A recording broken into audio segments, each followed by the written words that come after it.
స్థానిక సంస్థ ఎన్నికల్లో మహిళలకు ఆనాడు 9% రిజర్వేషన్ ఇచ్చారు.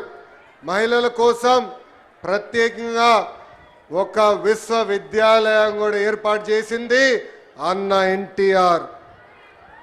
మహిళల్ని అన్ని రంగాల్లో ప్రోత్సహించింది మన నాయకుడు చంద్రబాబు నాయుడు గారు.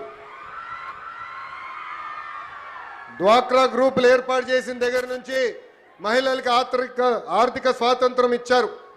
విద్య, ఉద్యోగాలు, రాజకీయాల్లో మహిళలకి 33% రిజర్వేషన్ ఇచ్చారు.